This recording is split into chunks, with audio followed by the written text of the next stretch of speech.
Freedom of the press isn't just important to democracy, it is democracy. We're here to hold elected leaders accountable. I want to thank all of you out there for joining us. We're going to see you back here next time. Until then,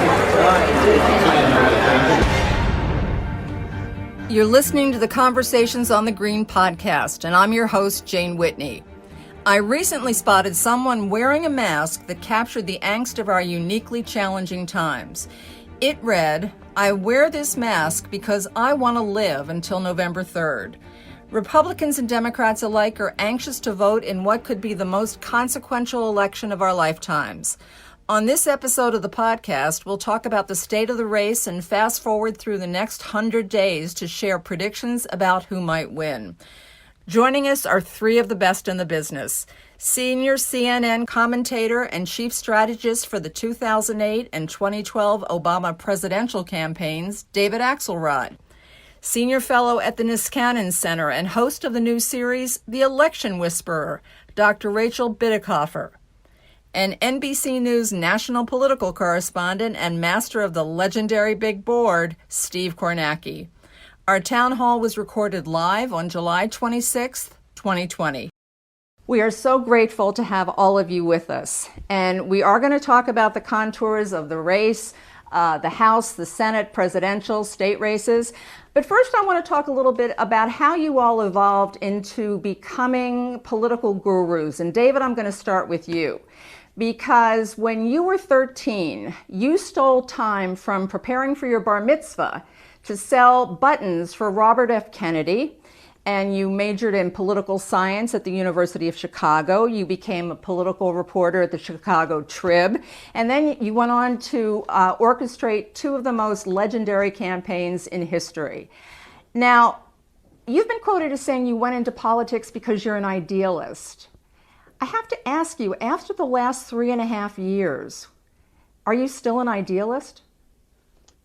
Yeah, no, I'm an idealist. I wrote a book called Believer, and that's my story, and I'm sticking to it. I was inspired to politics at a very early age, as you point out. I went and saw John F. Kennedy when I was 5 years old. He came this so long ago.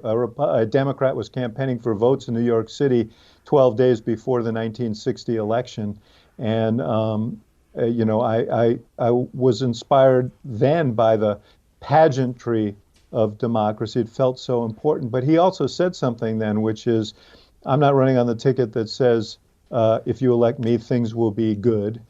He said, being an American citizen in the 1960s is a hazardous occupation filled with peril, but also hope. And we will decide in this election which path we take. And that's sort of the way I think about politics. Politics is the instrument that democracy hands us to grab the wheel of history and turn it in the right direction. It doesn't mean that you always win or that the wheel always is turned in the right direction, but you always have a chance to correct that course. And it's a very vital process. So, yeah, there's been a lot to be depressed about, but there's also a lot to be energized by. And I still believe in this process. I have to ask you, what have you been energized by? Well, energized by the need to revitalize our democratic institutions here. I mean, I think that one of the things that's on the ballot in November is do we believe in things like the rule of law? Do we believe in things like in the sanctity and integrity of our democratic institutions? Those are weighty issues, and democracy was never meant as a gift. It is an ongoing assignment or responsibility, and we all have a piece of that. So the country is challenged right now. This is sort of an existential time. I find that energizing. Your parents were also, from what I understand, quite an influence in shaping your values. Your father fled religious persecution in Ukraine and immigrated to this country when he was a child and then eventually became a psychologist. And your mother was an ad executive. And once again, early on, it seems that you developed this sense of fighting for the underdog. And beyond that, something that you just talked about a little bit, which is that government can be a force for good, which is frankly a concept that is not widely shared at this point. It may not be, and there's been a 40-year campaign to undermine the concept that government could be a force for good, and it has had an impact. But I also can tell you, Jane, that when I was in the White House, in the 2 years that I was in the White House, I was there during the fight for the Affordable Care Act. I have a child who has a chronic illness. I was one of those American families who almost went bankrupt as a result of medical costs because my daughter's condition was so severe. I wept the night the Affordable Care Act passed because I knew that there were millions of families that wouldn't have to go through what my family went through. So I've seen government work. I've seen it at its best. Not perfect, a difficult process, but it's easy to succumb to the cynicism. And then there are moments like that that are sublime. And I run into people all the time who are helped by that law, sometimes in ways that save their lives. And that, to me, is what politics is about. It's not about whether the red team wins or the blue team wins. It's about what you can do to make a difference in the lives of people and in the lives of the country. You mentioned your daughter Lauren, who does suffer from its epilepsy, correct? Epilepsy, yes.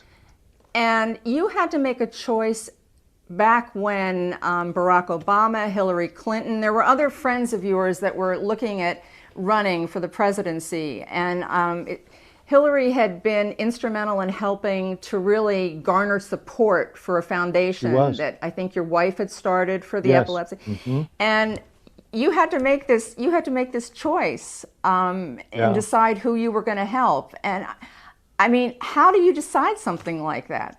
Yeah, well, I had 5 former clients at one point in the presidential race, and Hillary Clinton. I consider her a friend, and she was an extraordinary force in supporting the cause of epilepsy research and in helping us get our organization going. She was the first speaker at our first event in 1999, Citizens United for Research in Epilepsy. And I will always appreciate her for that. And it was my intent to stay out of the 2008 election until Barack Obama, who was a friend of mine dating back to when he returned from Harvard Law School to Chicago, decided to run because I thought he was the right person for the time. I thought he was the candidate who best reflected those ideals that I was talking about earlier, and who best fit the moment. And so I ended up signing on to that campaign, being deeply involved in that campaign. And it's painful. It's painful to, primaries are terrible things if you're in politics, because oftentimes you are involved in campaigns and you have friends on the other side of it, and you come together after those primaries in pursuit of larger goals. But that was a painful choice. But I think, obviously, I feel strongly that I made the right choice. I want to talk about, Rachel, the choice that you made, because before you catapulted to the national stage by nailing the results of the 2018 midterms, you were a single mother in Oregon. And then, as legend has it, Rachel, one night you were watching another Rachel Maddow, and somehow she inspired you. How did she inspire you? What happened? I mean, it wasn't exactly like on one spontaneous night, but I was a single mom. I was working a dead-end job as doing human resources, but not for good money. I actually had no insurance for a good chunk of my working life. So when David talks about people who were affected by who personally understood what Obamacare meant for people, I mean, I'm certainly one of those people who sobbed that night knowing what it would mean for people to have health care. But anyway, I started listening to podcasting, and radio was at its internet infancy at that time period. And I knew I wanted to go to college. It was open to me because I was a mom at that point, and financial aid becomes open to you. and Rachel Maddow had a PhD in political science, and I just thought, well, you must need education to break into that as an analyst. I didn't realize, the blog world was coming, in the future too. So I enrolled in a community college, and then I realized pretty quickly that you could study politics, and it was amazing to me that you could do that. And I thought too, the more achievable goal would to become a professor. And I had no idea what I was doing. I had no chaperoning. My parents didn't go to college at all, so I didn't know what I was doing when I enrolled in my graduate degree, when I left Oregon, that I would never get to go home again. And I had kind of abandoned the idea that I would ever be an analyst, but I, was pursuing the goal of at least becoming a professor, which is not a guarantee. I mean, only about 50% of people who get a PhD actually get a job in the academy.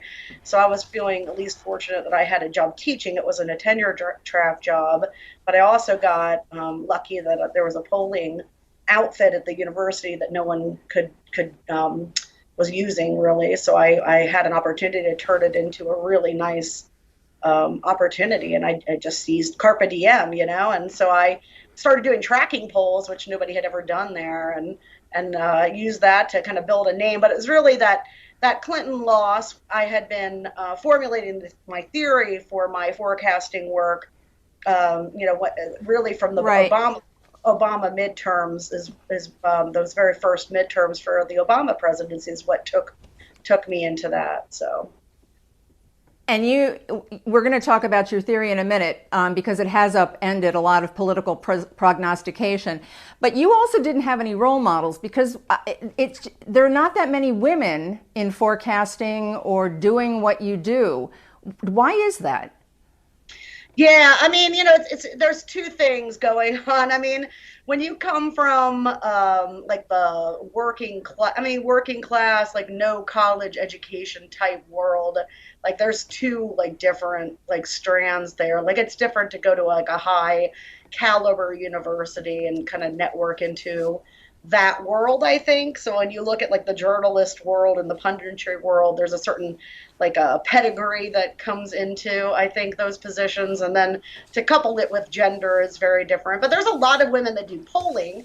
So polling is a very, actually one of the better represented for females industries, and women are doing just incredible work in the polling field. But in terms of releasing a horse raced, with an election model, like a forecasted quantitative model, there isn't another woman doing that. But Amy Waters, I just want to mention, has been doing, race handicapping for a long time. So she was there in that space. Right. No, Amy Walter is very, very highly regarded with the Cook Political Report, Right. and you certainly have fast-tracked very, very quickly to the national stage. And I want to ask you about something because you're a serious political scientist, and yet you seem almost, I'm going to read a tweet that you just tweeted a couple days ago. You're afraid, aren't you? If you're running for office, killing your voters via incompetence is a bad strategy. Yeah. Now, that's kind of just a sampling of the sensibility that you bring to this. Yeah. How do people react to that? Oh, I would suppose that if you were a really straight edge, boring individual, I would not recommend following me on Twitter or really watching my show. Though my show is super wonky because when we think about what you can get on a cable news program, no offense to Steve, you've got 2 or maybe tops 10 minutes to talk about very complex political science topics, and it doesn't lend itself well to that medium. So my show is at the same time very, very wonky, very data driven, and very political science PhD oriented. So it's like going to a college lecture, but it's also going to have a lot of South Park and Daily Show and John Oliver elements to it. So it's definitely for coolish people. Yeah. Steve, we're going to switch gears a little bit and talk about the night, that very emotional night that I think a lot of people saw, which was the night that Chris Matthews resigned on air, which was a shock to most people in and of itself. And you stepped into that chair. And live television is really like working without a net anyway.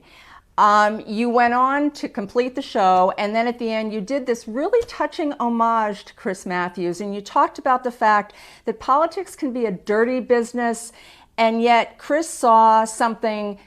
So he had a passion for politics, but he also saw something noble in it. And I guess I'm going to ask you sort of a variation of what I asked David, which is, given what we're seeing these days with the ugliness and the divisiveness and the bitterness and the toxicity, do you see nobleness in politics? I see the possibility of it.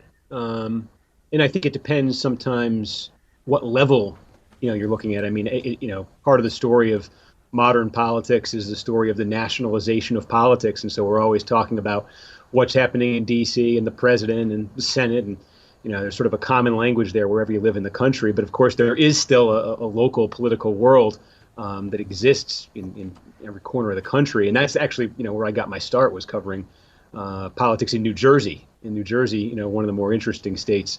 I think I was mentioning to you before we went on the air, my family is from, my mother's family at least is from Waterbury, Connecticut. That was actually sort of where I got my first taste of politics, somewhere between where Santa Petra went to prison and Bergen got indicted. And I mean, I remember all those characters, and Waterbury, I found it fascinating to watch the local level because it was about jobs, it was about contracts, it was about bread on the table for the people. And I found politics at that level very interesting. And when I went to New Jersey to cover it, I think I found something similar there in sort of county and city politics. And so I think that level still exists around the country. It's not necessarily that visible at a national level, but I think there is still nobility and a lot that goes on there. And I think at the national level, I think there's the possibility of nobility. I think I think there are a lot of people trying to make sense of a moment that I don't know anybody can make sense of right now, and to try to find out how they can fit into it. But it's an unusual moment. But I also, when I get tempted to say it's never been this bad. I think if you go back, to the 19th century, if you go back to the founding days, it wasn't, we didn't have national television. We didn't have television. We didn't have the internet. We didn't have social media. We didn't have iPhones to put it in people's faces every day. But you had, look at the partisan press. Look at the old newspapers, of the 19th century, aligned with one party or the other, dedicated only to destroying the other party by whatever means necessary. Nothing off limits, anybody's personal life, nothing off limits in terms of libel, in terms of slander. We've had some rough moments in our past. We've had some long, rough periods in our past. I think there's a visibility to everything that happens now because of the nationalization of politics and because of the evolution of media. And I'm curious. I think what keeps me interested is I'm very curious to see where this goes. And I don't know. And I don't think anybody does. You graduated from Boston University, and then at some point you auditioned to be a game show contestant. You wanted to be on. Is it? I mean, I hope is that true? You wanted to be on game shows. Okay. You also are a total sports geek. It's my understanding, and you would, if you had a fantasy, you would call either a basketball or a football game. And in your spare time, for fun, you kind of go through Wikipedia and look up trivia. I mean, you're like this. There's a little bit of a savant quality, and I say that in the nicest possible way. Yeah. Everything you've done seems to have been, I mean, to do what you do on the air, people just, and we're going to show a clip of that in a second, but how do you explain? Is it just a gift that you're able to sort of hit the big board?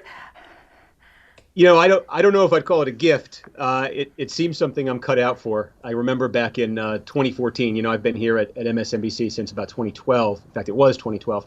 And in 2014, Chuck Todd, who'd been doing a different daily show on MSNBC at that point. He now hosts one at 5 o'clock. He had one in the mornings at that point, and he got the job as host of Meet the Press.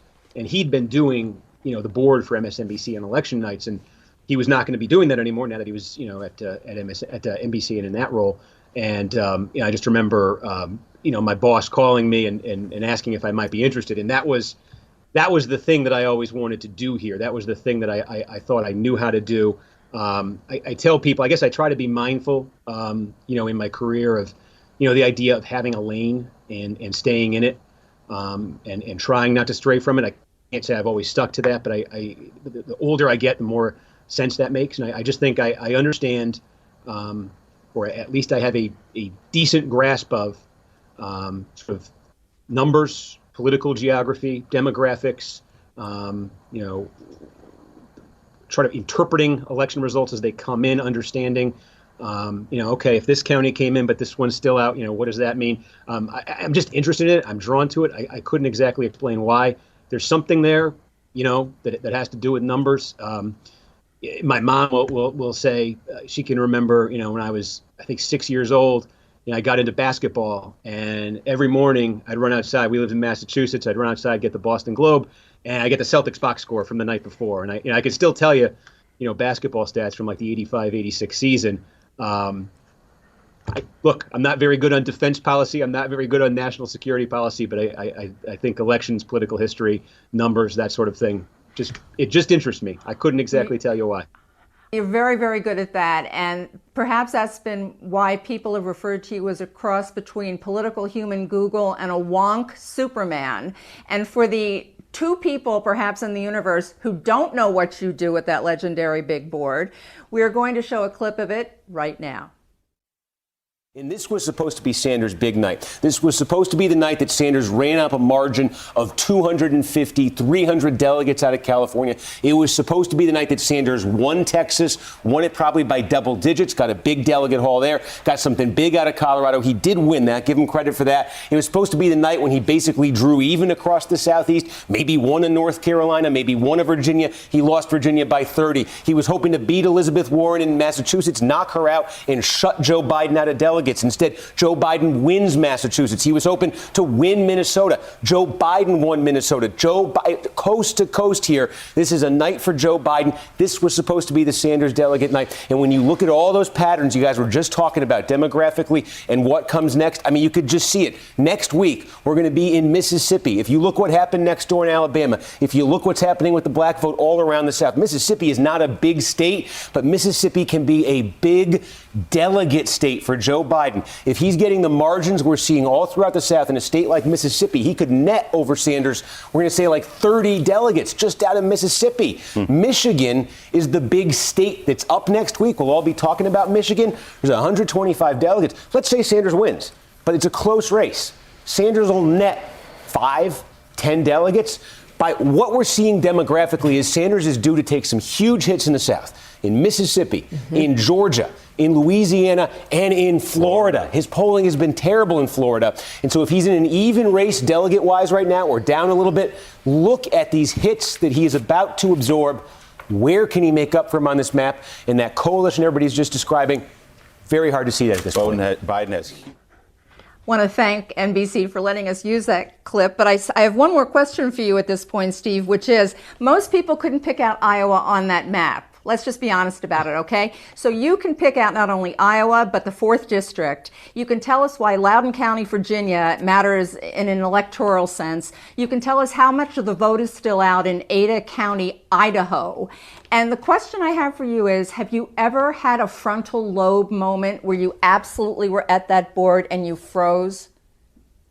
Oh, I've had several. Yeah, no, and the challenge right now, first of all, for what I do looking forward to November is the sort of information flow, the data flow we're used to, we've become accustomed to for election nights is completely scrambled this year. Mail-in voting, do the ballots count if they're mailed by election day? They have to be received by election day. When is the state going to report them out? Are individual counties going to report them out faster? We're going to have votes coming from different buckets, same day, votes that were cast in person on election day, votes that were mailed in. We're going to have different buckets of votes. We're going to see results. We're not going to know which bucket they're coming from. There are challenges this November that, I'm doing my best to prepare for. We're doing our best to prepare for. But very little of what I've seen and done so far can really prepare me for it because there's just so many unknowns and uncertainties there. So there's the potential for what you're describing. Certainly, it's not even election night, this November. It could be several days. It could be a week. There are states right now that have had recent primaries a month ago where we don't have the results yet. It could be a month in some cases to get real results from some important states. So that's what's happening, this November. That's going to be a challenge. I can remember the Iowa caucuses this past February. I'm trying to remember. It's been such a weird year. If folks remember the Iowa caucuses, they were trying a new thing this year in the interests of transparency, in the interests of having a more democratic small d process. They were going to report out the incremental voting steps. The caucus is just this incredibly complicated thing. You show up, you declare your preference when you're standing in the room.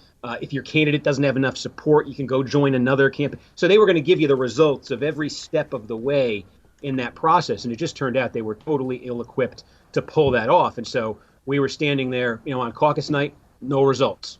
The entire night. We had a whole special. I think we had 6 hours of coverage planned, did not get a single result in that night. Then they told us the next day, and I'm not at 11 a.m., no, 2 p.m. They finally said, I think it was 5 p.m. Eastern, the day after the Iowa caucuses, they said, we're going to basically report out just about all the results all at once. I think about 70% of the results all at once. And so I was standing there. We're at the board. As soon as the numbers come to us from the Iowa Democratic Party, we're going to put them in the board.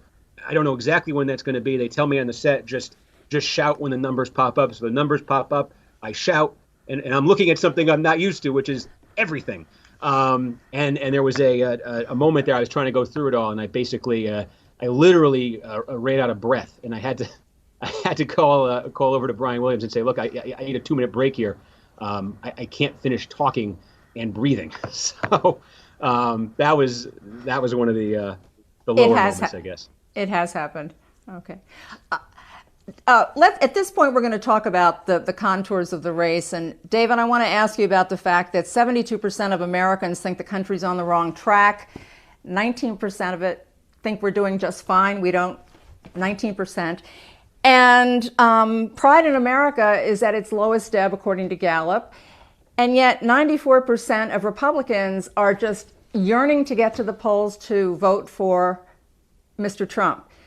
So the question is, with the talk about the blue tsunami, and we all know, I think, what the polls look like at this point, we're 300 days out as of today. Is this anybody's race as far as you're concerned? Well, first of all, we're not 100 days out. We're 100 days out till Election Day, but voting starts in 7 states in 55 days. And this is a year when, as Steve was alluding to, many ballots are going to be cast in the mail. Early voting, COVID is going to distort that process and drive more people to different modes of voting, not just Election Day voting. But set that aside for a second. No, look, the fact you mentioned the right track, wrong track number, the president's approval rating is hovering around 40%, in some polls lower than that. That is a big warning sign. If you look at history, the presidents who have been in that place at this time have not been reelected.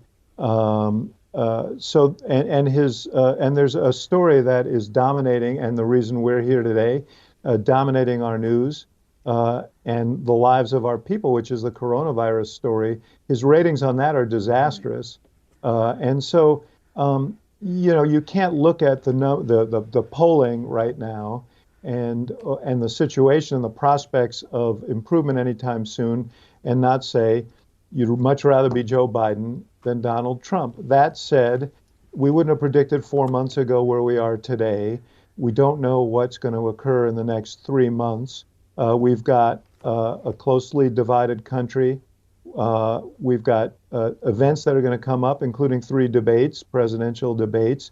So it would be foolish for anyone to say this race is over, but it also would be foolish for anyone to say they'd rather be President Trump at this juncture than Joe Biden.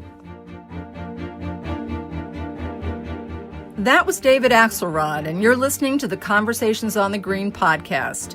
We're going to take a brief break, then we'll have more conversation with our guests when we return, and questions from our virtual audience too. Stay with us. You're listening to the Conversations on the Green podcast. I'm Jane Whitney. This conversation was recorded on July 26, 2020. Our guests are senior CNN commentator David Axelrod, the election whisperer Dr. Rachel Bitecofer, and NBC News national political correspondent Steve Kornacki. We have had a lot of questions from our viewers that have come in advance.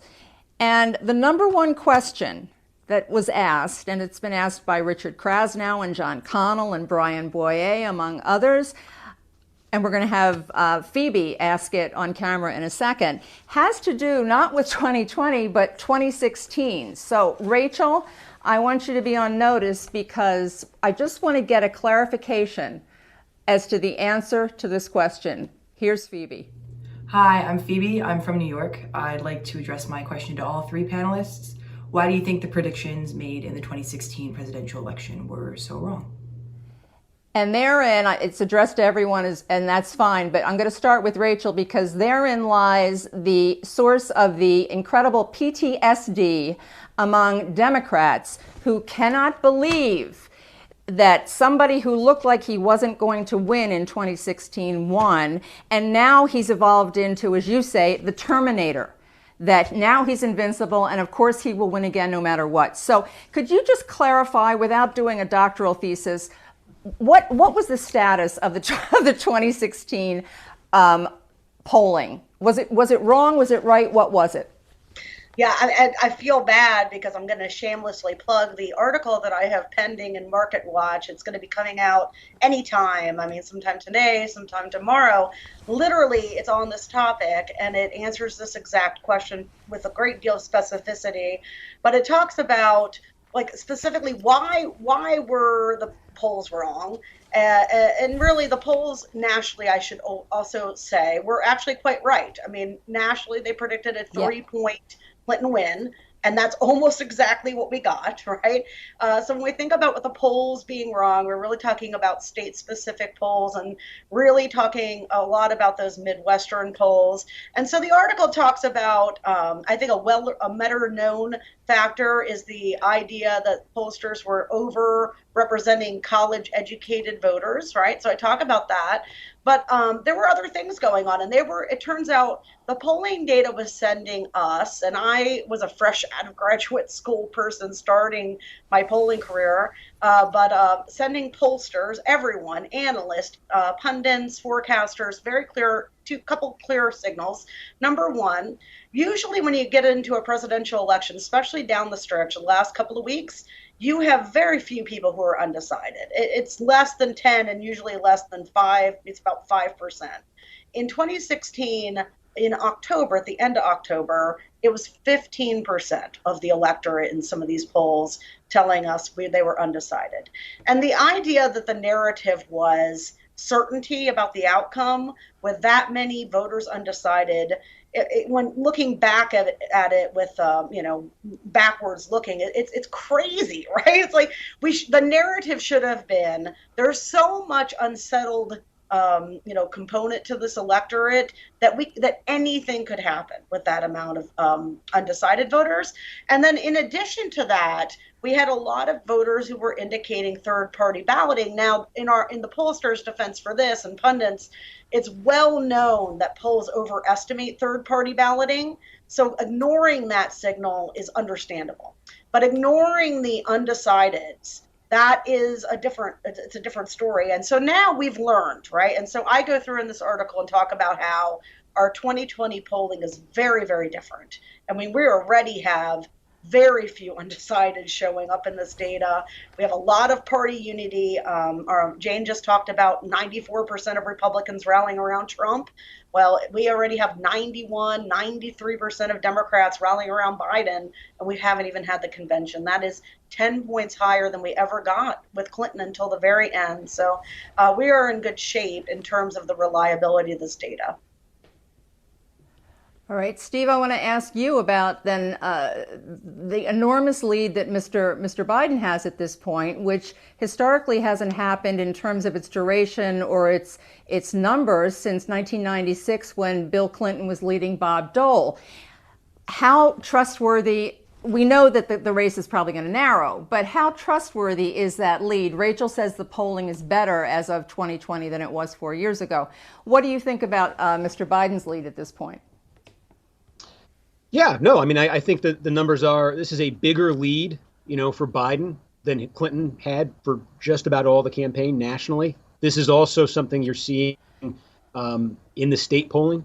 I think there has been a real effort made by pollsters since 2016. The problem in 2016 was the state polls. There were barely any, if any, really high quality, credible polls out of Michigan, for instance, in 2016, a state that hadn't gone for a Republican since Bush Sr. in 1988. Everybody knows to poll Michigan now.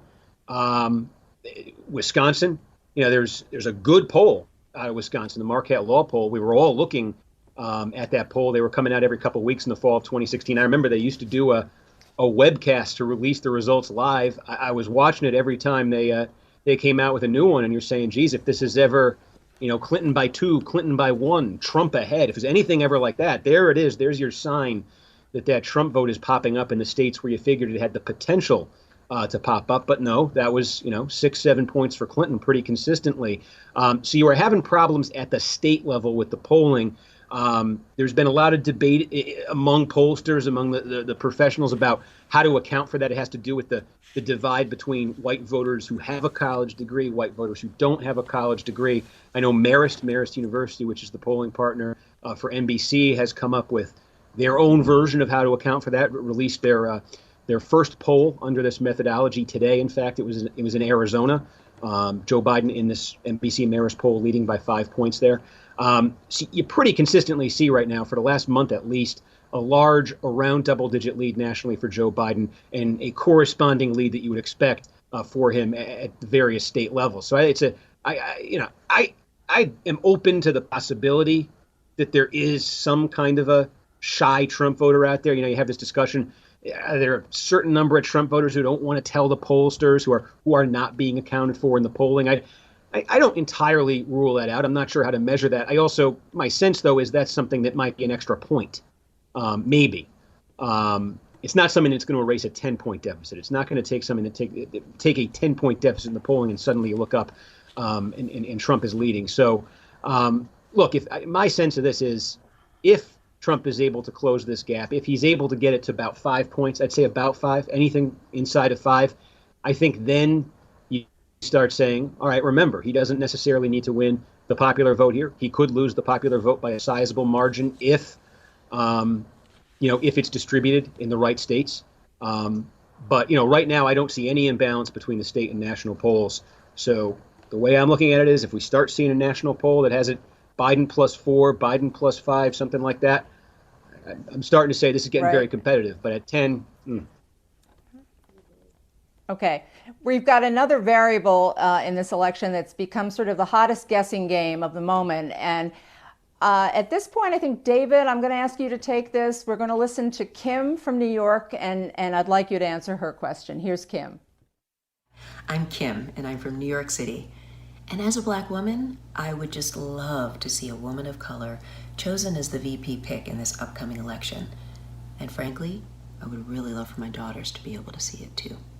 So I'm curious about the qualifications and the characteristics that Biden's team will prioritize when choosing his running mate, so that we can get out the vote and win this election. Thank you so much for your thoughts on this. David, you were part of the vetting team that vetted Joe Biden to be Barack Obama's vice president. What should the strategy be in choosing the vice presidential pick? Well, and I think Rachel has a different view on this than I do, but I'm not a huge believer that the vice presidential candidate is someone who wins elections for candidates. They can help lose elections for candidates, but we really haven't seen a vice presidential candidate kind of tilt an election in a significant way. Maybe since Lyndon Johnson, and the reason he did was because he helped carry the state of Texas, which was essential to Kennedy winning a narrow election. So I wouldn't approach it. I personally would not approach it as a sort of turnout mechanism, because I'm not sure that it will be a turnout mechanism. But there are short-term considerations. There may be candidates who would be less of a target in a general election. Understand right now, Donald Trump's frustration with Joe Biden is that Biden is culturally inconvenient. He is an older, white, moderate, Irish Catholic, working class person from Pennsylvania, and it's very hard to turn him into the demonic radical left candidate that Trump is painting in his rhetoric and in his campaign commercials. So one thing I would be cognizant of is don't play into that. The second thing that I would say is, when we did pick Joe Biden, we picked him for a variety of reasons. That some were short term, but a lot of them were long term. What kind of vice president would he be? And that is important. He turned out to be a great vice president. He was loyal, impeccably loyal in public, unflinchingly honest in private. When he was giving his counsel to the president, he took on major tasks for us. And there was never a sense that he was sort of profiteering off of his vice presidency politically, that he was looking beyond his work as vice president. I suspect that Biden will want that, and that may lead him to an African-American candidate. And there is, given the period of time and history that we're in, there is extra consideration that should be given to this whole issue of equity, given the base of the Democratic Party, given what we've been through as a country, given the need to unify the country. I'm sure that will be part of it. But at the end of the day, my guess is Biden will make a gut check as to who he feels most comfortable with as a partner in what promises to be the most difficult set of circumstances any president has walked into since Franklin Roosevelt. So are you going to give us a name as to who you would recommend? No. Okay. I'm not going to do that. Somehow I knew that. Okay. I think that Rachel might, though, because as you had noted, Rachel has a very different point of view on this. And I think, Rachel, aren't you much more inclined to help Kim's dream come true, to have an African-American woman take that slot? Yeah, I penned an op-ed. I'm delighted to hear that. I didn't know if David Axelrod knew who I was, so it's exciting to me that he knows about my argument. However, that was quite a while ago. And we've seen a lot change in terms of my forecasting work. The forecast it was really talking about like a 4-point advantage maybe for Biden in terms of negative partisanship, fueling this coalitional Democrats and left-leaning independent turnout burst. And so, having a female person of color, what you could see the passion in that woman's eyes, and like her daughters and her friends from church all getting excited about the notion of that descriptive representation, which Republicans, by the way, strategically get and always try to tap into when they're looking for candidate recruitment. But, in terms of now what we have with this pandemic, we are basically seeing two different trends totaling together to get to 10 points for Biden. And I call the second one in this Market Watch, article called the pandemic effect, right? And that's adding an additional 5%. And so between the two of them, in terms of like having that female person of color on there for the turnout impact, I don't know that that's as important as it was before. But in terms of thinking about the mood of the country coming from George Floyd's murder, the social and justice and racial justice protests that arose from it, coming into John Lewis's death, I think of the optics of two white moderate candidates heading the Democratic Party on the 2020 ticket, and I just can't imagine that. It seems like that would be so immensely tone deaf that I just can't imagine it. Steve, let's get you to weigh in on this, because African Americans comprise 25% of the voting public. They certainly resurrected Joe Biden during the primary process.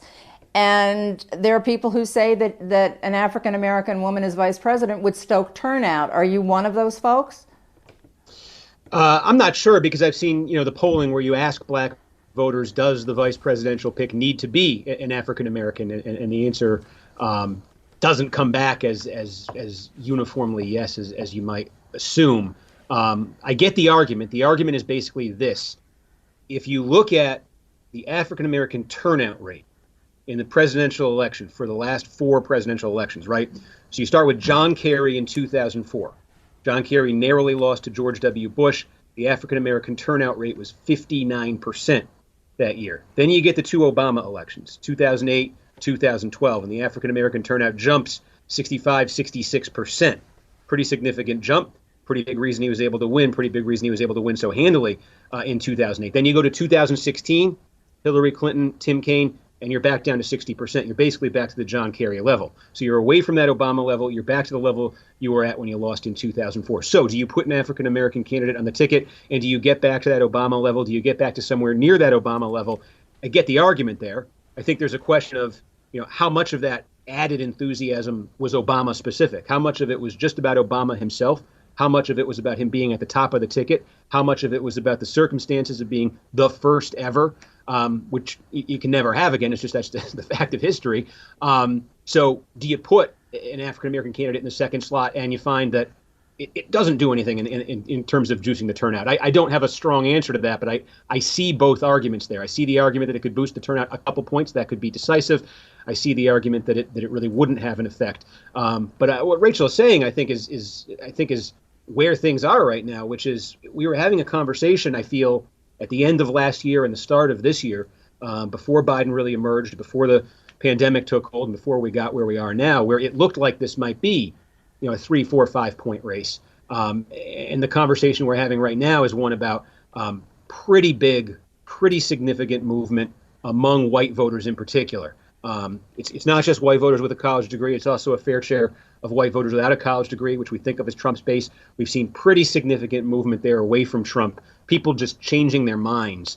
And you get to that level and you say, well, you really need to really juice the base. Maybe it's a different calculation at that point. David, it seems comparable to back in 2008 when there was a seismic force driving Barack Obama's lead, and that was at that point the financial crisis. That was kind of the guts of what was driving his popularity. And now this race seems totally tied up, as you noted earlier, in the pandemic. Now, Mr. Trump in the last week has changed his tone. He has started to promote the idea that people should wear masks. He's said that it's patriotic. He's restored the daily briefings. Do you think he can turn that part of this around or not? I think it's difficult because there's 5 months of history now of the president, engaging in a strategy of denial. Look, when the thing started, when the virus started surfacing, his concern was that he intended to run on a strong economy. That was the crux of his reelection strategy, and he knew that if he took these draconian steps to try and subdue the virus, as many were suggesting rather early, that he would hurt that economy, that he would potentially lose that issue. He finally, in mid-March, had to succumb to the reality of where we were. He did take some of those steps. He urged the governors to take those steps, but only for a short time. And then he declared himself a wartime president and then quickly declared victory and said, let's move on. Well, the virus didn't get the message. And now we're kind of back to where we were, where he went through weeks and weeks of denial. And now, not because 145,000 people have lost their lives, but because the polling is bad, he's changed his strategy. And I think that's been pretty transparent. People are paying attention. I think had he, the irony, Jane, of this whole thing is had the president done what many governors in this country did, had he followed the advice of public health experts, had he been consistent in the guidance he was giving people, had he not tried to be both the president of the United States in a time of crisis and the leader of the resistance to the guidance his own government was issuing, he might be in a much stronger position right now. But I think it's going to be very hard for him to recover the impetus here on this coronavirus issue, and particularly because he insists in all of his briefings on the notion that things are getting better, we're headed in the right direction, notwithstanding the experience people around the country are going through, particularly in some of those states that he is most relying on in this election. So I think he's got a difficult road to hoe here. We're going to switch to messaging, but David, while I've got you, I just want to ask you, because Sheila Ryan, one of our viewers who's in Washington, D.C., wants to know how you think Joe Biden, there's a lot of concern about how he's going to hold up in the debates. What is your take on that? I think Donald Trump has done him an enormous favor because he has so lowered expectations for Joe Biden that a reasonably good performance will look like Churchillian, if Biden shows up and simply presents a coherent presentation. And I think he should not be underestimated here. We in 2008, we debated Joe Biden many times. I worked with him in 2008 and 2012. He did quite well for us in vice presidential debates. And I think in his final debate with Bernie Sanders, he did well. He should not be underestimated. I think that the first debate is going to be crucial. First debates for incumbent presidents, Jane, are notoriously difficult. We experienced that in Denver in 2012 in the first debate with Mitt Romney, because presidents aren't used to having someone standing 6 feet away in their grill, treated as an equal, able to say whatever they want to say. And it'll be interesting to see how Donald Trump handles that after 4 years of commanding the stage on his own without anyone standing next to him, fact-checking him in the moment. Rachel, you are working with the Lincoln Project right now. You've been helping as an advisor, I believe, and as many people know, they are a group of, I guess, never-Trumpers is the best way, high-profile never-Trumpers. They've been cranking out one hard-hitting ad after another, and you take a pretty hard line when it comes to the fact that Democrats need to modernize, that they are terrible at messaging, that Republicans nail it, and basically the Democrats sort of go through this embarrassed Democrat toe in the sand routine. What should Democrats be doing?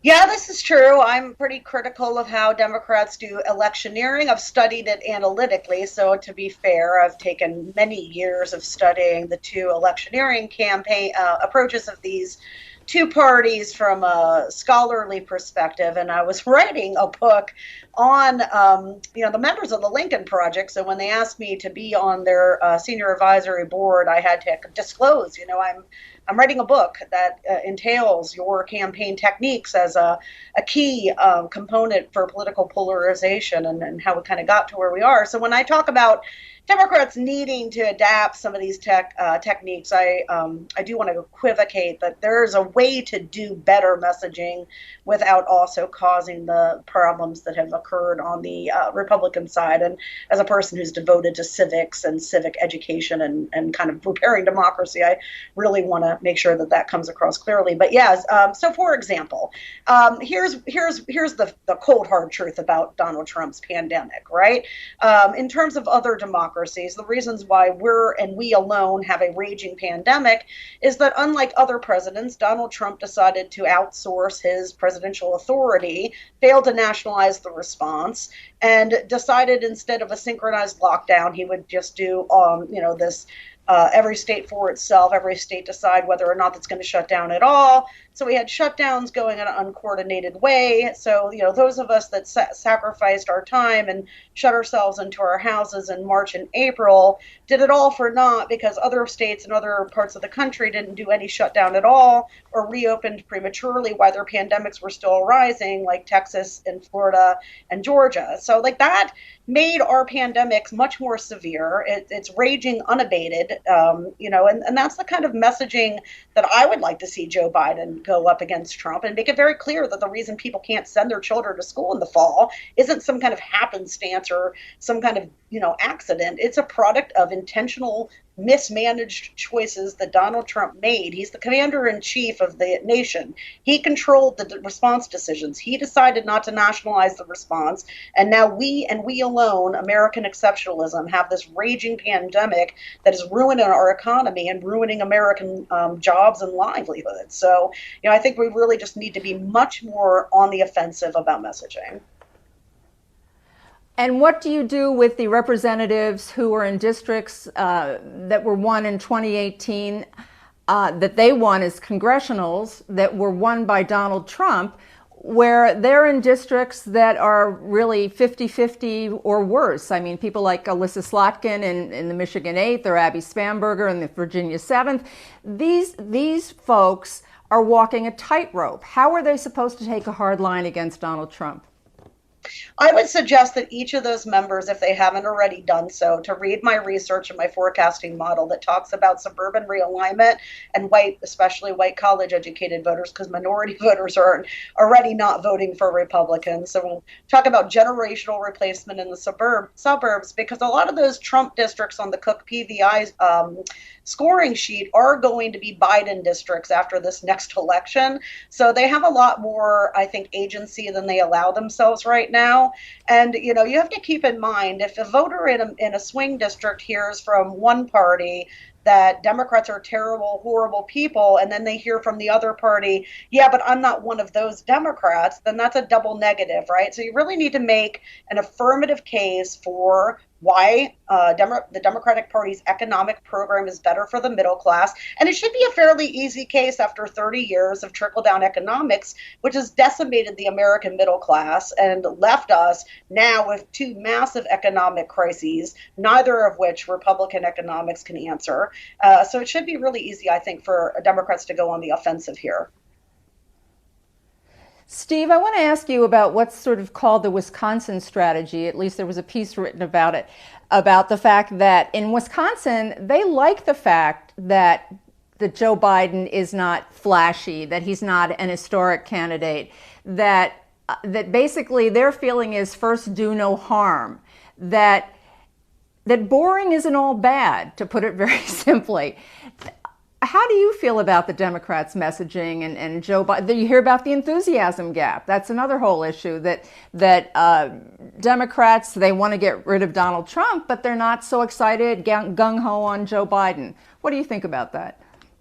Yeah, I mean, I don't think there's an enthusiasm gap. I mean, all the evidence shows Democratic voters, as you say, may not be wild about Joe Biden, but they are pretty wild about getting rid of Donald Trump. And that'll have the same effect in getting people out to vote, I think. But look, I think it's pretty simple why Biden's ahead right now. And our most recent poll, NBC Wall Street Journal poll, you ask folks, do you approve or disapprove of how Trump is handling the coronavirus?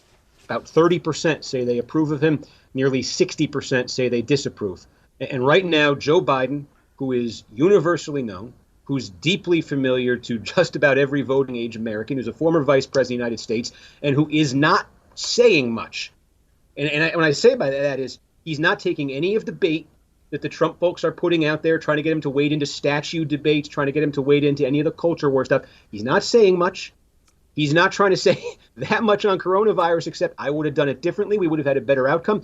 And he's basically making himself a vessel for that nearly 60% who say they disapprove of how Trump is handling the coronavirus. And I'll add one more on there. We also asked about another topic that I think is center stage, and that's race relations. And Trump's numbers are even worse on that. You're talking about a nearly 70% disapproval rate for Trump on those two questions. And if you put him head to head in our poll, who do you trust more, Trump versus Biden? It is overwhelming. I mean, at least 2-1 for Biden on those two topics. So I think Biden's in a very unique position here.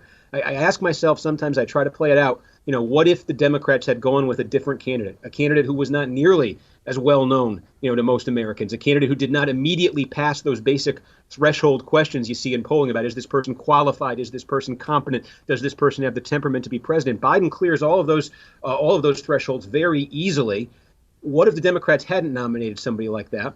What if they had nominated somebody who was eagerly wading into all of these different culture war fights? I could only see from that the potential to complicate what is working so well for Joe Biden right now.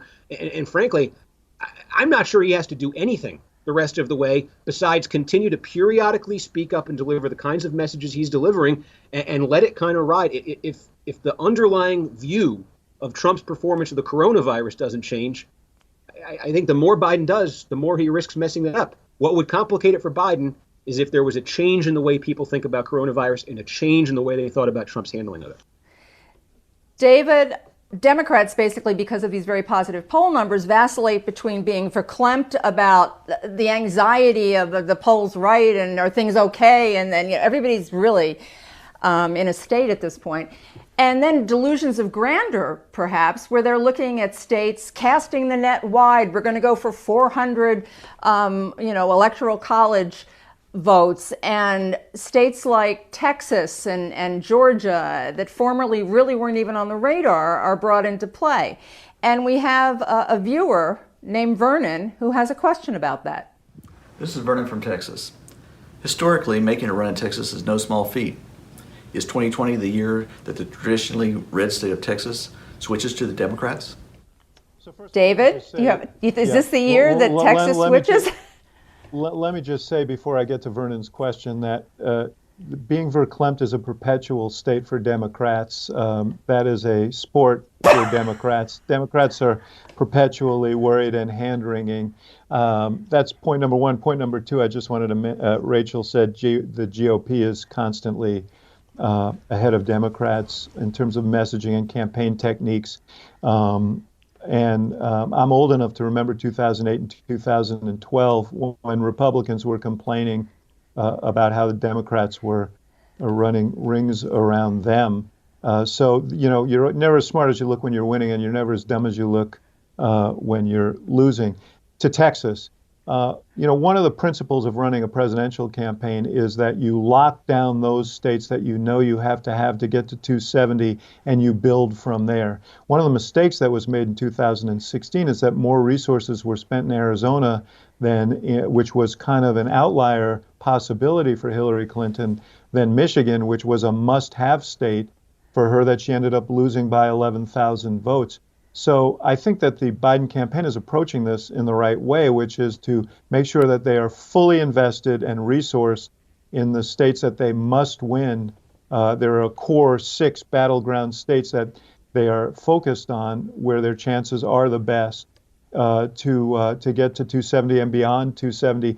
And then I think they can make some judgments later in the campaign based on their resources and how the campaign is going in those states. In 2008, for example, John McCain pulled out of Michigan in September. That allowed us to move resources to Indiana, and we won Indiana, the first time a Democrat won Indiana since 1964. They may have those opportunities, but Texas, understand, is a very expensive proposition. To compete in Texas, which has 20 some odd media markets, expensive media markets included, is a hugely costly proposition.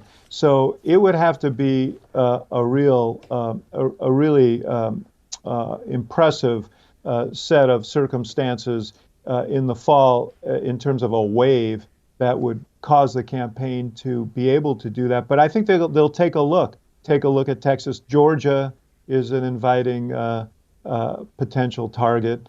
Arizona? But they'll do it late. Well, Arizona, I think, has now become a swing state. I think they're going to run a full-out campaign in Arizona, and they should understand. And I think Steve touched on this, and Rachel touched on this. There's been a seismic shift in suburban areas in favor of Democrats and Biden. Maricopa County, which is the dominant county in Arizona, 54% of the state, is largely a suburban area, and there's ample evidence in polling. Biden has held a steady lead there. There's a strong Senate candidate there against a Republican incumbent. I think it's a great opportunity for Biden. I would treat it as a primary battleground state.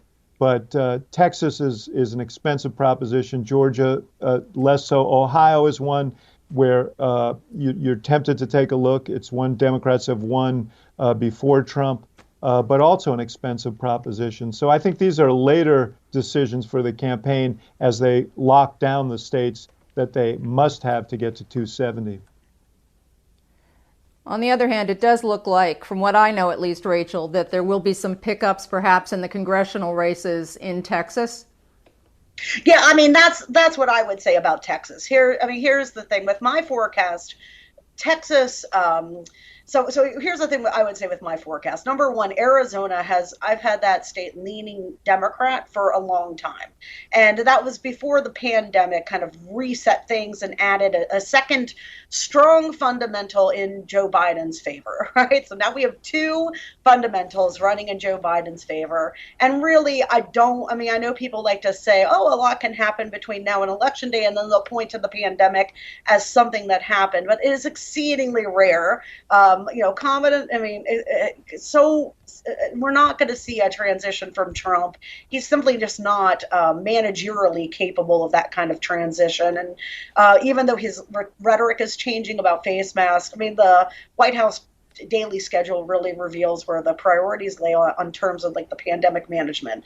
So when we look at where the map's going to expand, the race rating updates that I'm going to be making today later on move the Midwest completely out of reach for Trump and, bring Florida into lean Democrat, which I know is a race rating that also I think Cook or Sabato's crystal ball recently did. But yeah, I have all of the Midwest moving to likely Democrat from lean Democrat. And when we look at Texas, the story really there are the 9 congressional races, and only 6 of them are really attractive, but there are up to 9 in this suburban realignment of Houston and of Dallas, and then there's 2 that duck into the Austin city limits that pick up like a tail of Austin, and those are huge races because the 23rd was a race they left on the table just barely in 2018, and the 21st has a big name candidate, Wendy Davis, running in it. And then below that, they're only 9 seats away from flipping the Texas State House, and they picked up 12 seats in the 2018 cycle. So like where you look at where Texas is hot, it's those down ballot races. And because they're so hot and like the probability of that Texas State House flip is pretty high and picking up at least 6 of those, 4 to 6 of these House races, that's where I think Biden's going to see it attractive. Let's go back north, Rachel, to Pennsylvania, because we have a question. We have a question from Leo in central Pennsylvania. Hi, I'm Leo from central Pennsylvania, and my conservative friends tell me that just like in 2016, the secret Trump voters will come out in force to help him get elected in 2020. What can you tell me about that group of people? Thanks. Is that coming to me? Steve touched on this.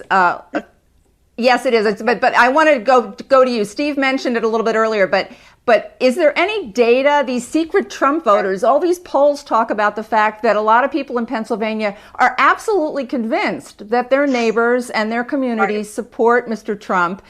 So is there data at all to refute this or support it? So as Steve talked about, if there is underreporting in polling, the place that you would identify it is a difference between live person interviewing, so people who are called on a phone, cell phone, or a telephone, and then in the online panel polls. And we looked for this in 2016 and didn't find. In fact, oftentimes we would find smaller leads for Trump on the online panels than we would on the telephone, which is the opposite of of what you would find. But let me tell you, the way that secret Trump voting would happen is, people don't understand, like, okay, why when this polling lead was like 8 points, you get to the election, does it end up being 4 points or much more narrow? And the reason is because ultimately in any election, with partisanship and party ID being so important to vote choice, what matters is that turnout, that turnout urgency. And although Democrats, my model is about negative partisanship and how fired up Democrats are, and all this angst that you're talking about is all like, that's the juice that my model drinks. So it's like so excited to hear it, right? But what people forget is that although Donald Trump is objectively terrible at being president, Republicans love him. And they showed up. They did not decrease their turnout the way Democrats did during the midterms, during Obama. Republicans actually increased their turnout in that 2018 midterm. And my expectation is that we're going to see through the roof turnout in this 2020 election from Republican identifiers. So if there's a secret Trump voter, guys, is what I'm trying to tell you is, Republicans are going to vote. They are going to vote in big numbers. And, if Democrats and independents and lean indies don't vote or can't vote, that's where you're going to see those polling margins get shrunk. Okay.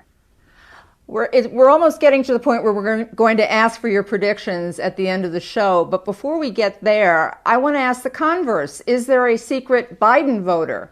You never hear anybody ask that. Is there a secret Biden voter? Steve Kornacki, what do you think? Yeah, I don't, the reason I said earlier I'm open to the possibility of the so-called secret Trump voter is just there's some polling data out there recently. There was one from, I think this was the Cato Institute the other day. That's a libertarianist group, but they were asking folks, do they feel some need to hide their political views from others in workplace settings and in social settings? And you found that folks who said they thought of themselves as generally conservative, large numbers were saying that. Now, I don't know if that's going to translate into anything in terms of, I wouldn't say to anybody that I'm going to vote for Trump. I wouldn't write it down. But maybe in the voting booth, my true self comes out. I think what I'm saying is I'm open to the possibility. I do think there's something in the climate right now where you've got a lot more folks on the right politically saying and thinking that than on the left. So I'm open to that translating into something, again, small. I'm not talking about a 5-point thing here, a 10-point thing. I'm not talking about something that would make Trump win, given the polls you're seeing right now. But I don't see, any of the numbers I've seen out there recently. I don't see that that hesitation, to say it in terms of Biden. And again, just the Biden formula here. We've seen it already. It's basically to get in metro areas around the country what Democrats were able to get in 2018. It's to tell people, this isn't about Biden. This isn't about being for the Democratic Party. This is about getting rid of Donald Trump. This is about saying we can't have Trump for 4 more years. And that kind of message worked very well. The idea of putting a check on him did in 2018. And I think it's an extension of that they're running on in 2020. And you saw in the 18 midterms, and you're seeing in the polling of those same groups right now, you're seeing that it's reflected very much in the polling. We have one final video question, which really goes to the heart of something, again, that a lot of folks watching this broadcast asked about. And we're going to have Philip ask that question right now. Hi, this is Philip from New York.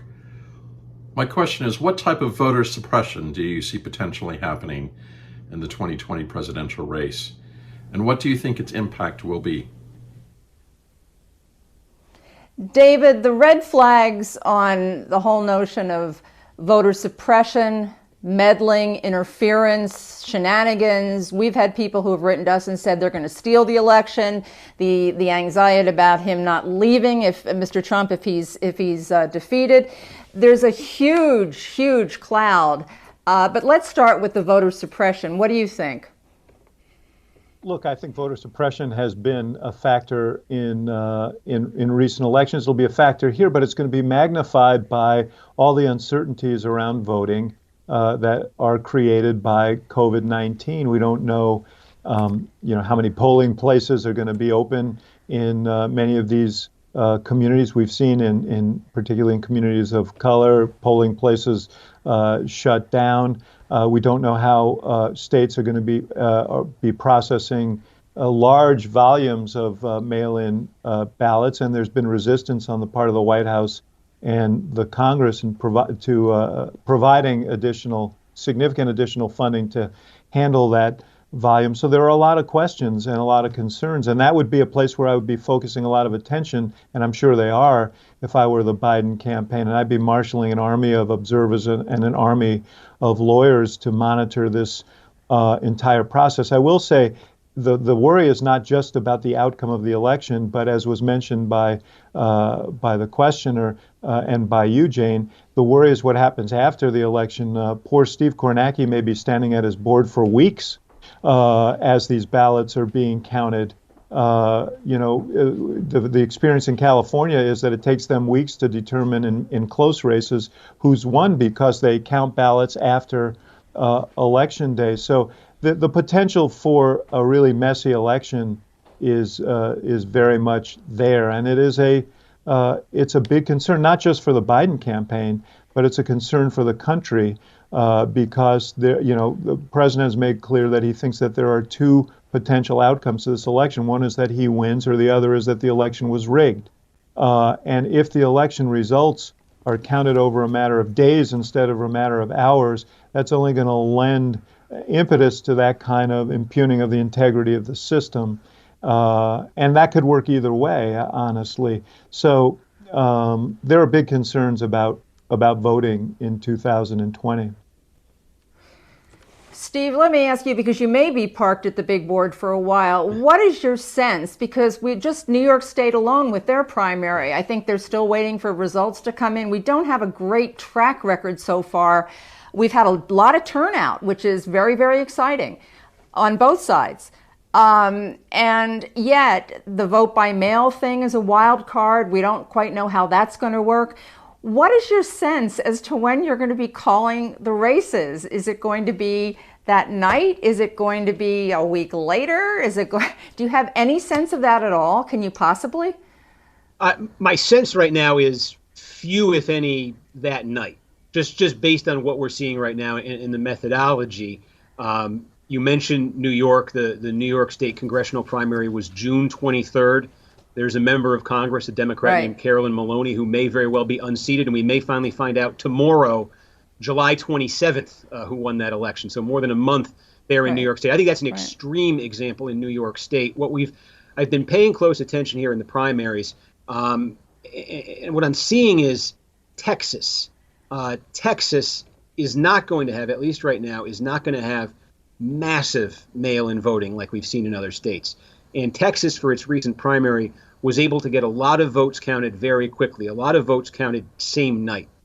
I'm wondering if Texas is going to be in that category on election night. I'm wondering if a few other states are going to be in that category where maybe we can't call the winner, but maybe we've got 75% of the vote in Texas. And maybe what we're seeing with 75% of the vote in Texas is telling us something. Oh, wow, Joe Biden's a couple thousand votes behind Donald Trump. He's 2 points behind Donald Trump. He's ahead. Something like that. Even if you don't know the result in Texas, if it's that close with that many votes counted in a state that Trump won by 9 points in 2016, I think that's a harbinger. We wouldn't call the election anything like that, but I think that would offer a pretty big clue. If you were to have Florida, let's see what happens in Florida. But again, if you were able to get a lot of votes counted in Florida, and this is a state where, there has been no election that's been double digits presidential-wise in Florida since 1988. It's a state, obviously, Trump won in 2016. If you've got a lot of votes counted in Florida and Biden's ahead by 4 or 5, 6 points, anything like that, I'm just saying hypothetically here, again, maybe not enough even to call Florida, certainly not enough to call the presidential race, but I do think at that point you got a pretty good hint there, a pretty big clue about what's going on. So my mind right now is there. Which states are we going to get a large number of votes from on election night? And if they're all pointing in one direction, I think that'll be telling us something. Rachel, let me ask you about the voter fraud. And again, when you think these results are going to be known. Yeah, and to be clear, the only states we're going to get large amounts of votes from on election night are the states that refuse to accommodate their voters to not have to vote in person in a pandemic, right? So, I think Steve's absolutely right, though. If we're looking at 75% of the returns from Texas and they're suggestive of a Biden win or a very close race, and it's Texas and it's 75% of the results, it's going to be a pretty good clue as to what to expect. But I do think everyone that does have a platform for election analysis, you definitely want to start normalizing the concept of not having an election night result, because the president will be working on the other side to delegitimize the results, and it's not hyperbolic for David Axelrod to say the president will have two results and he'll be shopping the one that he won or the one that was he claims massive fraud, right?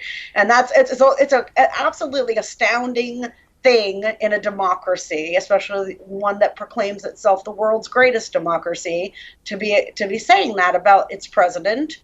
And so we should probably take a second to pause and to think about that's the current status of our current president.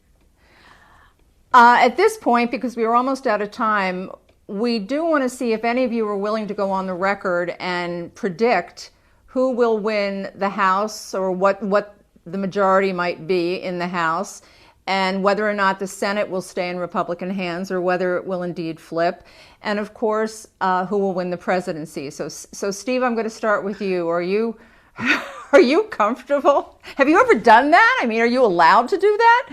Oh, I've made some horrible predictions before. I remember saying Scott Brown couldn't win the Massachusetts Senate race in 2010. My home state, I said, take it from me. I'm from Massachusetts. And then I watched him beat Martha Coakley. So no, I think I learned then, don't make predictions. I mean, I do feel, look, if the polling holds up at this level, into the fall to election day, I would have a very hard, if not impossible time telling you here's how Trump wins the election.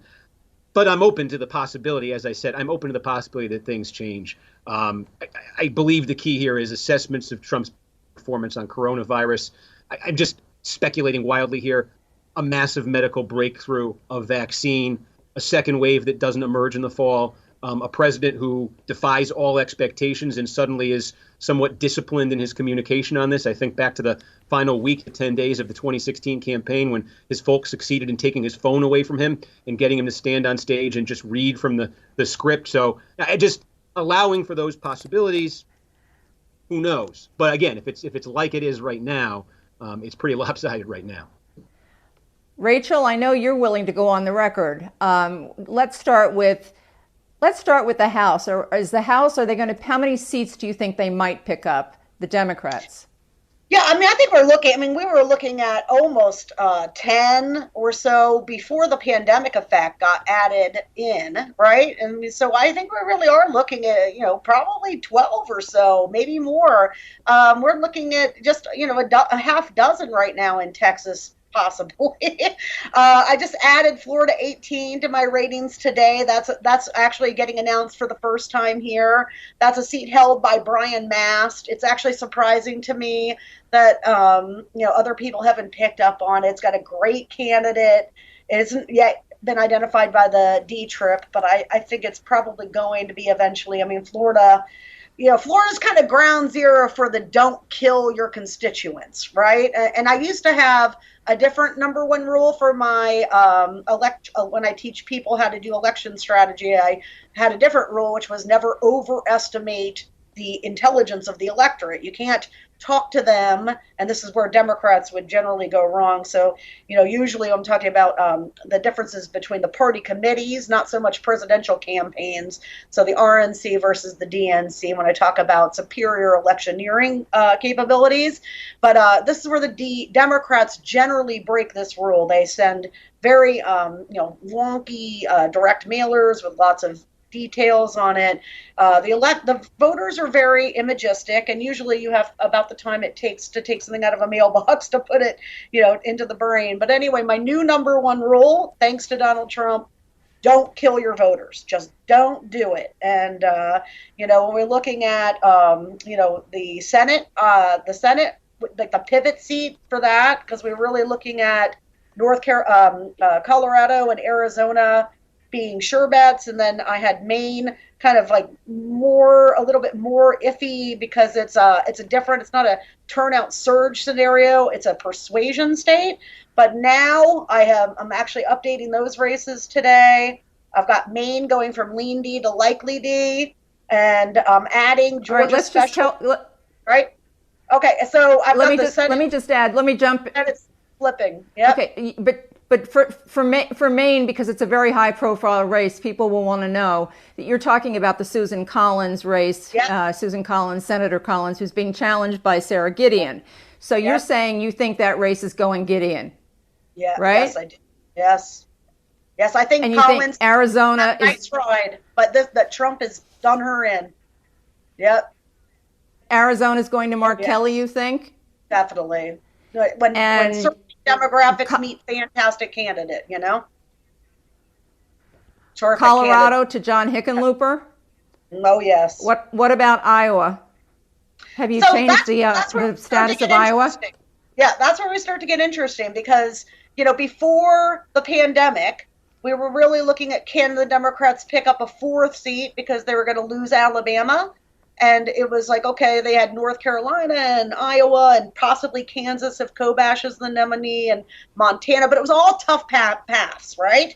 The pandemic has really opened that up. So they have the potential now to take that majority and pick up some padding, I would argue. The Iowa Democratic primary for that Senate was so good that the Republican legislature met right after and tried to figure out how to make it harder to vote in the general election. I'm not kidding. You can Google that. So I understand it's a fluid situation, but at this point you're looking at, because Democrats would need 4 seats to flip the Senate. And you're looking at, as of today, how many that you're sure of? I'm pretty sure that they're going to pick the 4, the 4th being North Carolina, and then they've got Maine, Arizona, and Colorado. And then it's a question of, can they go beyond that? That's what I would say today. Right. Yeah. But I think I have Arizona. I think I have North Carolina as a toss-up on my ratings. And then in the House, I think we're looking at another 10 right now, probably. Which also is a fluid situation. All right, we're going to be watching what you call Election Nerd Disneyland show that you do, which is the Election Whisperer. Yeah. We're going to be watching that, and I'm going to head over to let David Axelrod wrap this up, because I already know that David Axelrod is not going to be predicting how many seats we're picking up in the House, is my guess. So, or will you? I shouldn't. No. I should give you the chance. Well, I'll be brief because Rachel said it all. But I think that I do think that Democrats, that their ambitions have expanded in the House, and you could see 10 to 12 new Democrats in the House. I think they're sitting in a good spot relative to the Senate. And, Montana, I think, plays in that with Governor Bullock. I think, one or both of the Georgia races are a potential for them. So I do think that you're looking right now, as we sit here today, because I want to use the Steve Kornacki disclaimer and say things can change. But right now, I think they're in a very good position. And then in terms of the presidency, at current course and speed, Joe Biden is going to be president. And I don't see the president. I mean, their strategy is interesting to me. We talked about suburban voters at length. Their strategy to get suburban voters apparently is to scare them into believing that this dystopia will take place if Joe Biden becomes president, and that this law and order candidacy will tell. And I don't think that is in tune with the times, particularly with those suburban voters. So I think Biden is in a good position right now. 100 days is a long time, but I think that he will win. One note I would watch for, at some point, Mitch McConnell is going to make a judgment about his candidates, and there may be a subtle shift in messaging between candidates who are running with Donald Trump and candidates who start delivering a message that we need a voice. You're going to need a voice in the Senate to resist the radical left ideas of Joe Biden and the Democrats. And when that happens, you'll know that McConnell and the Senate Republicans have made a judgment about what Donald Trump's prospects are in the fall. And can I just how much time if I'm sorry, Rachel, go ahead. I was going to say, when that happens, what I would like to do is make sure that they can't escape Donald Trump. I would like to tie them to them like an albatross, Okay. Yes. So the question I was about to ask David is that how much time, early voting starts September 19th. So Republicans, You often hear this, if they're going to jump ship, how much time do they really have to do that? I think Donald Trump has a month here. He's got his convention at the end of the month. He has embarked on trying to redeem himself relative to the coronavirus. He has to hope for some luck on the coronavirus, some improvement in the coronavirus. But I think those judgments are going to be made around Labor Day because, as you point out, voting is right around the corner. But I agree with Rachel. It's hard to run away from a president of your own party. People have tried to do it for time immemorial. I think that's the reason the Republicans are in some trouble here relative to holding on to the Senate. Okay, the last question, David. For those who really have lost faith and are verklempt and are clutching the pearls, the Democrats and the Republicans, who feel that there's going to be cheating and there's whatever they think. What's your best pitch as to why people should vote? Well, I mean, I think the stakes should be very, very clear to people in this election. And, frankly, to be fair about it, you may feel them on both sides, but one thing Donald Trump has done is he paints in primary colors, and it's very, very clear sort of how he approaches government and how he governs.